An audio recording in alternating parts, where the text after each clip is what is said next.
به بخش دوم خبرها از کشورمان خوش آمدید. این بخش را با گفتار امروز همکار عزیزمان آقای سعید حبشی آغاز می‌کنم.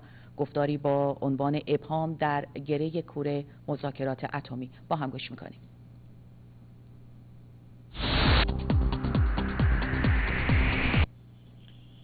گرچه رژیم ایران با اعزام چند تن به ژنو بر تیم مذاکرات اتمی افزوده و علاوه بر محمد جواد ظریف وزیر امور خارجه، رئیس سازمان انرژی اتمی و دستیار ارشد او و همچنین برادر رئیس جمهور ایران با کشورهای 5+1 چانه‌زنی می‌کنند، اما جان کری وزیر امور خارجه آمریکا بار دیگر تاکید کرده که اگر ایران بخواهد مذاکرات را دنباله‌دار کند و به عقب اندازد، آمریکا از مذاکرات خارج خواهد شد که این به معنای انتخاب گزینه نظامی است.